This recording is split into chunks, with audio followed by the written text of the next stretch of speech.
चलिए तो स्टार्ट करते हैं। सभी प्रश्न परीक्षा संभावित होंगे। सभी प्रश्नों को एक बार आप वीडियो को रोक के ट्राई कीजिएगा। जितने भी प्रश्न मैं आपको यहाँ बताऊंगा सब के सब दोस्तों अति संभावित की श्रेणी में आते हैं ना। तो यहाँ देखिए मिसिंग नंबर है आपका, लुप्त संख्या है और आपको ज्ञात करना है। यहाँ पे देखिए एक क्वेश्चन मार्क है। इस प्रकार से प्रश्न आपके परीक्षा में पूछे जाते हैं। तो यहाँ पे दोस्तों क्या आएगा आपको ये बताना है, ठीक है। चार ऑप्शंस आपको दिए गए हैं, 12, 14, 16 और 20। तो आप वीडियो को एक बार रोक के लगाने का प्रयास कीजिएगा। चलिए मैं आपको यहाँ बताता हूँ। देखिए यहाँ पे क्या चल रहा है, जो यहाँ पे इस प्रकार से सीरीज चली गई है। ऐसे प्रश्नों में इस बात को ध्यान रखिएगा, हमेशा देखिए नीचे की संख्या देखिए आपकी बड़ी है, तो इसका मतलब ये है कि ये आपकी रिजल्ट वैल्यू हो सकती है, ठीक है। मतलब इन तीनों को हल करके हमको उसको सॉल्व करना है, ये आपको समझना पड़ेगा। जैसे देखिए 19 है यहाँ पे, तो हम 1, 6 और 3 का प्रयोग करके क्या 19 ला सकते हैं क्या, यही आपको पता करना है। बिल्कुल ला सकते हैं। देखिए अगर हम लोग 6 में 3 का गुणा कर दें तो कितना हो जाएगा, 6 दूनी 12, 6 18 और 1 को जोड़ दे तो हम 19 ला सकते हैं। मतलब देखिए ये लास्ट की दोनों संख्याओं का आपस में गुणा करके ऊपर वालों को जोड़ देंगे तो हमारा आंसर मिल जाएगा। तो पहला वाला जो है दोस्तों, इसमें तो आपके कॉलम में समझ में आ गया। अब दूसरे कॉलम में देखिए, मतलब ये देखिए 7 का गुणा 4 में करेंगे तो कितना हो जाएगा, 7 चौक 28 और प्लस 2 जोड़ेंगे 30। देखिए 30 दिया हुआ है। तो हमको समझ में आ गया कि यहाँ पे पैटर्न क्या है। अब इसका हम लोग निकाल लेंगे। मतलब 5 का गुणा हम लोग 2 में करेंगे, कितना हो जाएगा, 5 दूनी के 10 और साथ ही दोस्तों यहाँ पे 4 को हम लोग जोड़ लेंगे तो 10 + 4 = 14। इस क्वेश्चन का जो सही आंसर हो जाएगा वो जाएगा ऑप्शन नंबर बी। देखिए 14 राइट आंसर इसका हो जाएगा, ठीक है। तो सिंपल आपको इस तरीके से इसको सॉल्व करना रहता है, ठीक है। जितने भी प्रश्न हैं सभी संभावित हैं। आगे देखते हैं। अब यहाँ देखिए नंबर सीरीज का क्वेश्चन है। इस प्रकार से प्रश्न पूछे गए, आप दी गई श्रृंखला में आपको इसके आगे का पद बताना है कि क्या होगा। तो आपको पहले श्रृंखला को पता करना पड़ेगा कि इसमें क्या चल रहा है ना। तो अगर हम ध्यान से इसको देखें तो हम स्टार्टिंग में ही बता सकते हैं कि देखिए 9 का ये दूना है 18। मतलब हम कह सकते हैं कि 9 में 2 का गुणा हुआ है तो आपका 18 हो गया। अब 18 के पहाड़ा में देखिए आपका 72 भी आता है। कितनी बार में, 18 चौक 72। मतलब 18 का गुणा हम 4 बार करें तो हमको 72 भी मिल गया। अब देखिए यहाँ पे 72 मतलब यहाँ पे 7 का मतलब एक तरीके से टेबल ऐसे पड़ी से 50 को क्रॉस कर जाए तो हम पहुंच सकते हैं ना। तो 7 बटे 56 तो हो सकता है इसका 8 गुना हो। बिल्कुल है। देखिए यहाँ पे 72 का हम अगर 8 बार गुणा करेंगे तो आपको 576 मिल जाएगा। तो आप पैटर्न को समझिए कि कैसे गुणा किया जा रहा है। सबसे पहले 2 से गुणा हुआ, फिर 4 से गुणा हुआ, फिर 8 से गुणा हुआ। इसका मतलब अब जो गुणा होगा दोस्तों वो 16 से होगा। मतलब हमको 576 का गुणा, हमको देखिए 576 का गुणा करना है 16 के साथ। और जैसे ही दोस्तों आपको गुणा करेंगे, 6 6 36 सब में है, सबके अंत में 6 6 है, तो इसको देखिए आ जाएगा आपका 92 16। इस क्वेश्चन में देखिए आपका राइट आंसर हो जाएगा ऑप्शन नंबर डी। देखिए सही हो जाएगा, ठीक है। तो इस प्रकार से देखिए आपके जो मिसिंग नंबर के क्वेश्चन सॉल्व होते हैं। जितने भी टाइप के प्रश्न आएंगे दोस्तों, ऑल टाइप का मैं आपको प्रैक्टिस करा दूंगा परीक्षा से पहले पहले। तो आप जितने भी सेशन में रीजनिंग का लाऊंगा उनको देखिएगा। और वीडियो सेशन को आप सभी लोग लाइक शेयर कर दीजिएगा और नए होंगे तो सब्सक्राइब करके बेल बटन को भी ऑन कर लीजिएगा। आगे बढ़ते हैं। अब जैसे ये प्रश्न है, देखिए यहाँ पे क्वेश्चन मार्क है तो आपको पता करना पड़ेगा कि इस सीरीज में, श्रृंखला में क्या चल रहा है। तो अगर आप ध्यान से देखें, देखिए 9 है, 10 है, 13 है, 22 है, 49 है। तो छोटे छोटे नंबर्स हैं तो हम उसके गैप से पता कर सकते हैं ना। जैसे 9 से 10 के बीच का डिफरेंस कितना है, तो हम देखें यहाँ पे +1 का डिफरेंस है। 10 से 13 का डिफरेंस कितना है, 3 का डिफरेंस है। 13 से 22 का डिफरेंस दोस्तों कितना है, 9 का डिफरेंस हो गया।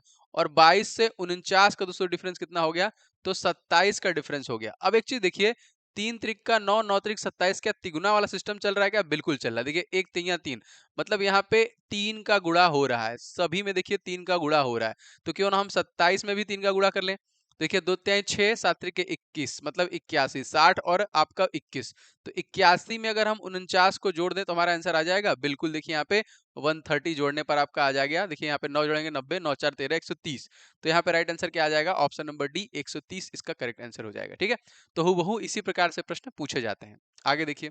अब देखिए इस प्रकार से दी गई आकृति में संबंधित संख्या का पता करिए। यहाँ पे देखिए क्वेश्चन मार्क दिया हुआ है। ऐसी आकृतियों में क्या होता है आप समझ लीजिए पहले। देखिए ऐसी आकृतियों में होता है कि आपको 3 ग्राफ मान लीजिए दिया हुआ है, ए, पिन 3 पिक्चर दिया हुआ है, बी एंड सी।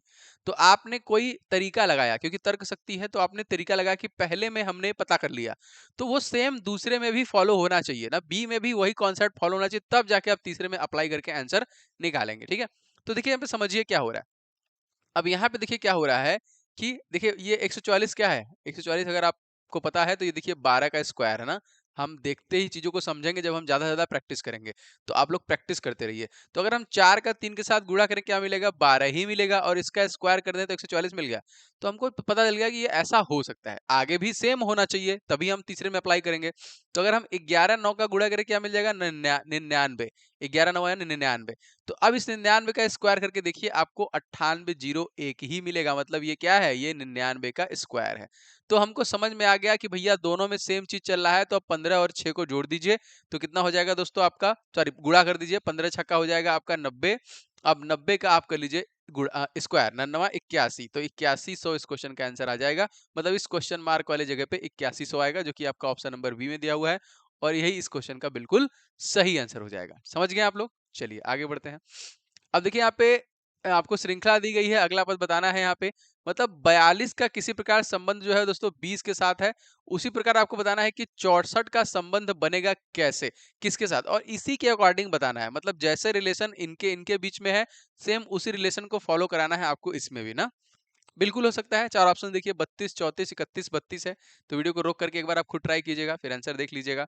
तो यहाँ पे देखिए क्या किया गया है, 42 से आधा के पास में आपका 20 है ना, क्योंकि 40 का आधा होता है।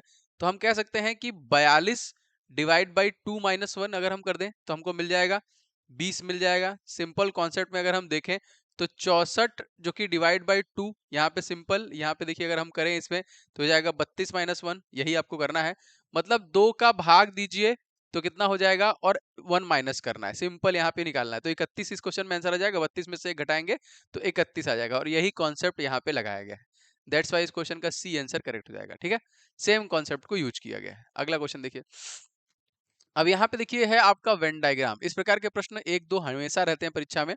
तो यहाँ पे देखिए कलम दिया हुआ है, स्याही दिया हुआ है और रिफिल दिया हुआ है। इसका एक सुनिश्चित आपको वेन डायग्राम बताना है कि क्या हो सकता है। ठीक है, देखिए आपको पता है कि कलम जो होता है, मान लीजिए जो भी आपका पेन होता है ना, तो पेन रिफिल जो होता है वो क्या होता है, वो पेन के अंदर ही होता है। रिफिल क्या होता है, वो पेन के अंदर ही होता है ना, पेन के अंदर आपका रिफिल होता है, और रिफिल के अंदर आपका स्याही होता है। मतलब ये बड़ा वाला सर्कल दोस्तों आपका हो गया पेन, ये छोटा वाला सर्कल हो गया आपकी कलम, जो कि उसका पेन है, सॉरी ये हो गया आपका पेन, ये हो गया इसका रिफिल, और ये हो गया आपका स्याही। मतलब एक बड़े सर्कल, उसके अंदर छोटा सर्कल, फिर उसके अंदर सबसे छोटा सर्कल, यही इसका सबसे उपयुक्त सही जो कि वेन डायग्राम होगा। इस हिसाब से देखा जाए तो इस क्वेश्चन में बी आपका बिल्कुल करेक्ट हो जाएगा। समझ गए? तो ये इस प्रकार से लगेगा। चलिए जितने भी टाइप के क्वेश्चन बनेंगे सारे के सारे मैं आपको कवर कराऊंगा। चलिए आगे बढ़ते हैं। दी गई श्रृंखला में संबंधित संख्या बताना है। यहाँ पे 2 का संबंध किसी प्रकार से 3 से है, तो उसी प्रकार से 23 का संबंध क्या हो सकता है। ठीक है, अब देखिए 2 के बाद जो है अभाज्य संख्या क्या है, इस प्रकार से देखा जाए तो देखिए 2 के बाद जो अभाज्य संख्या है वो 3 है। इसी प्रकार से अगर 23 के बाद आपको अगर अभाज्य संख्या ढूंढना हो कि कौन सा हो जाएगा, तो देखिए 24 कट जाता है, 25 भी कट जाता है, 26 भी कट जाता है, 27 भी कट जाता है, 28 भी कट जाता है, 29 जो है अभाज्य संख्या हो जाएगा आपका। ठीक है, तो इस वजह से इस क्वेश्चन का सही आंसर हो जाएगा 29। ठीक है, क्योंकि उस श्रृंखला को आप समझेंगे तभी आप आंसर कर पाएंगे। और देखिए जितना ज्यादा आप प्रैक्टिस करेंगे, ठीक है, जितना ज्यादा आप प्रैक्टिस करेंगे उतने ज्यादा क्वेश्चन को देखेंगे, तो आपके दिमाग में क्वेश्चन देखते ही आंसर आ जाएगा। इसलिए सारे सेशन को ध्यान से देखिएगा, और चैनल पर नए होंगे तो सब्सक्राइब करके बेल बटन दबा दिएगा, क्योंकि आपको परीक्षा तक ये वाली क्लासेस भी अवेलेबल होती रहेंगी। आगे देखिए, दी गई श्रृंखला में संबंधित विकल्प का चयन कीजिए। चलिए यहाँ पे देखिए एस है, इसका संबंध किसी प्रकार से जी आई के साथ है, तो एम ओ क्यू का संबंध आपको बताना है किसके साथ हो सकता है। ठीक है, बहुत आसान प्रश्न है, आसानी से लग भी जाएगा।